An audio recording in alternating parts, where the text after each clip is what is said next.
welcome back to my channel. So we have finally finished up the Foundation 5 video series that I just did, and now I have gathered all of my thoughts and I know how to rank these and what I think of them. I have tried them twice. The first time I tried them, of course, was in those videos, which I will link in the description box down below. And the second, I tried one half with the Tati Beauty Blendiful and the other half with my fingers. So I have gotten a chance to try these thoroughly. I know what I think. I know how I would rank them. So what I'm going to cover in today's video is I actually have these ranked, like I just said, and I'm going to be referencing a document over here on my computer, and it's going to be starting off from last place, and then we will work our way up to my favorite. And I'm going to be covering the retail price of each of the foundations and what I paid for them, and then where, of course, I purchased them, so you know how much I paid and where I purchased them because those are linked. And then I'll be discussing who I think the foundation is best for, what tool works best, so the Tati Beauty Blendiful brush and sponge or your fingertips, cons, and then pros. So without further ado, let's just go ahead and jump into the video. So the foundation that got last place, if you did not gather this from the actual video itself, was the Milani Glow Skin Tint. So this one, I did not like, but before we get to why, let's discuss some things about it. First, it retails from $9.97 to $11.99. I paid $9.97 and purchased it from Walmart. Typically, if you can purchase something from Walmart, even if it's Walmart online, it's cheaper than other places like Ulta and stuff like that. So I did get it for the cheapest price. I think this is best for those with dry or normal skin with minimal imperfections. Don't get it if you're oily skin, you will hate it. The tools I think work best with this is the Tati Beauty Blendiful and then a brush and sponge. I didn't think it worked very well with fingers. I thought it looked like very finger strokey, and like you could see like where I applied it with my fingers, so I did not like it like that. So let's get to the cons. This does not have nearly enough coverage. Now granted, this does only say it goes up to light coverage. It starts off at sheer, so that is just personal preference, so that may not be a con for you if you don't have very many imperfections and you're not trying to cover fully. I thought it just didn't have any coverage at all, really. Very, very minimal, but that is personal preference. It is very, very glowy like it says, but I think it is too glowy. I think it's definitely to the point of greasy and just kind of slidey and slippery looking. Thomas said that my face looked really, really slippery. That's what he said.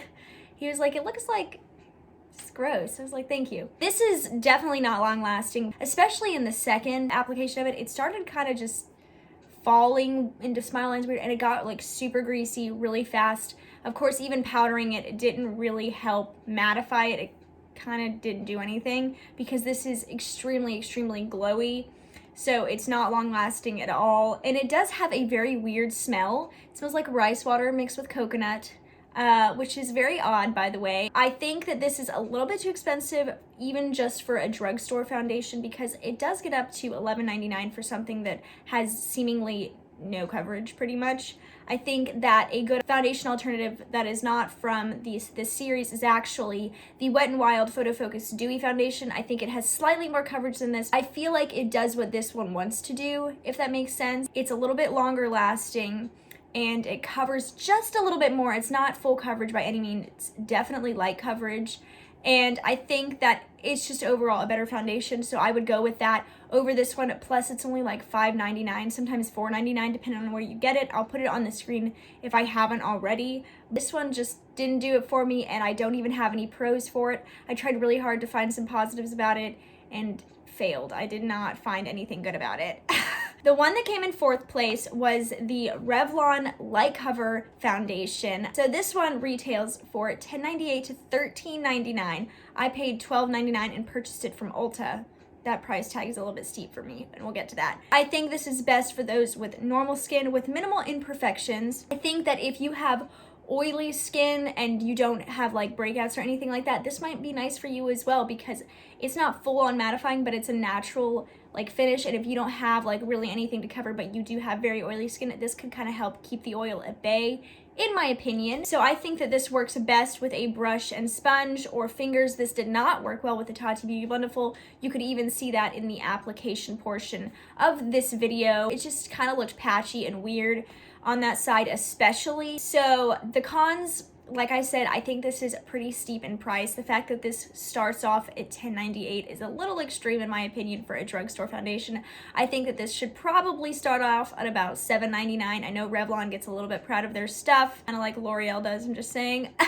But I just thought this was way too pricey. The fact that it goes up to almost exactly $14 is just a little bit too much for me, especially the fact that it is a lighter coveraged foundation. This does also take a while to melt into the skin. Like I said, especially on the Tati Beauty Blendiful side, it got pretty patchy. There was a lot of textural issues. This also on the brush and sponge side was just like kind of weird. It took like an hour or two for it to really like kind of look more like my skin. I felt that the fingers, it did similar things. Like if you didn't rub it in fast enough, it kind of just like sat down pretty quickly. This one you really have to work pretty quickly with, so it doesn't do that. This also comes in only 12 shades. So I know that light coverage foundations, it's kind of like, oh, well, you know, they have less coverage, so it can work for more people. I don't know. I'm still on the inclusivity train of I think every foundation launch and every foundation type should have more shades than 12. That's just my personal opinion, especially like in the extra light and the extra dark areas. So that's all I'm saying on that. And by the way, I meant to mention this a second ago. Sorry, I have a lot of notes here, but I accidentally missed that this only comes in 8 shades. So that was another con. This only comes in 8 shades and this is the lightest shade. So if you have super pale skin, this would not be it for you. But anyway, back to the Revlon one. This also kind of fell into smile lines and creases relatively quickly, although they did not get worse throughout the day. I did feel like when I applied it, it did kind of fall into a smile line I have over here pretty quickly, which was a little annoying. And the last main con was that this has chemical sunscreen ingredients, and I even talked about it in that video that I was afraid it would break me out, and it did. By the way, those ingredients are homosalate at 6%, octisalate at 3%, and octocrylene at 2.4%. So this irritated my skin. I woke up the next day after applying this, and I had like a weird pimple thing over here and a rash over on my jaw, like kind of over here. It went away the next day, but it did cause some irritation. And then I have like kind of been struggling since I tried this, which was annoying because it was the first one I tried. But since I tried this, I've been struggling with some under the skin bumps. The pros for this product though are that it does blur your imperfections. It has a nice blurring effect to the skin, although it of course does not cover all the way. It does do a nice job of kind of toning them down. It can build up nicely, although you do have to work quickly, like I said, because it can get kind of patchy.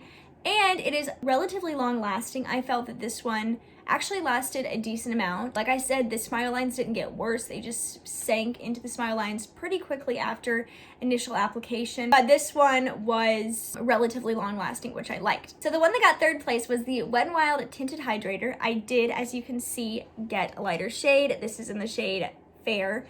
And then this one, of course, is still Oompa Loompa status, but I am going to keep this one to try in the summer. This one is a much better shade match, by the way. It's a little bit dark for being fair, if you ask me. I think it's more of the light status, and I think that this one is more of a medium status, but the shade Fair works much better for me.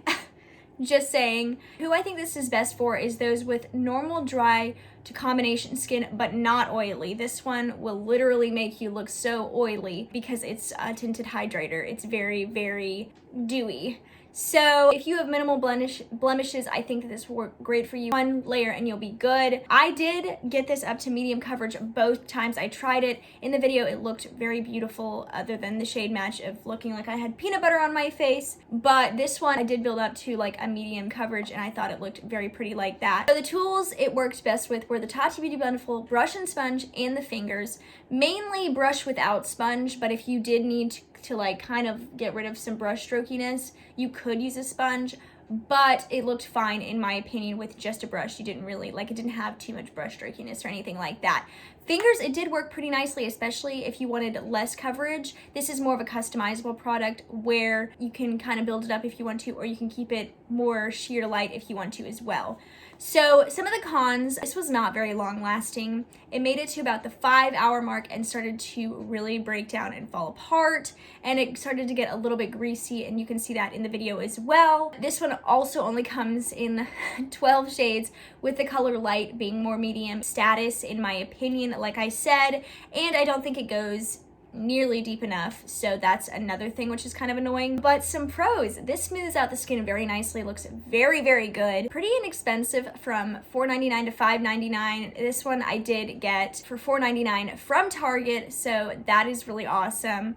And I think that this can work with a lot of different skin types other than oily. I think that, you know, dry, normal combination, it's pretty good. It doesn't have any fragrance, which I also really love, and it has hyaluronic acid and squalene in it, which I love both of those products. So this one was great. It actually almost tied with the next one. We'll tell you why this one lost out to the second place one here in a second. So the one that got second place was the L'Oreal Skin Paradise. I don't know why I like that name so much. This one I also got in a different shade. I had to mix these two shades with like 75% of this one and then 25% of the darker one. This one was also quite dark as well, and you can see that in the video. But you have to keep in mind, I did order all of these online, so I was pretty much just trying to guess. This one retails from $13.99 to $16.99. I paid $13.99 from Target. It is the most expensive one, which we will get to. So like I said, L'Oreal and Revlon are proud of their stuff. But I think this is best for those with normal and dry to combination skin, not oily, because it is quite dewy like the Wet n Wild Tinted Hydrator. And I think that if you have minimal blemishes, it's great for you, although I could also get this one up to medium coverage as well. So this one works best with the Tati Beauty Blendiful Brush and Sponge, and also with fingers. I thought it worked well with all of them. Of course, fingers gives you the least amount of coverage. Brush and Sponge and Tati Beauty Blendiful were what I used to build it up to medium coverage. The second time I wore this, I did try to build it up with the fingers, and it didn't work nearly as well to get it like to be buildable. So I do think if you want it to be more buildable, I would use like actual tools rather than fingers. So the cons are that this does contain witch hazel. I hate that it contains witch hazel. I don't like witch hazel. It's typically formulated with denatured alcohol, which makes it pretty drying, although it hasn't caused any issues on my skin, which is nice. It just didn't break me out or anything. I think that the shade range needs to be better. This has way more fair to light shades than like actual deep shades. The deeper shades are just inconsistent, and they're not very inclusive in my opinion. Another con, of course, is that this is the most expensive. The fact that it gets up to $16.99 is a little preposterous in my opinion. You can get it, of course, at $13.99 depending on where you get it, so just keep that in mind. So the pros: has a gorgeous finish. I loved the finish of this one.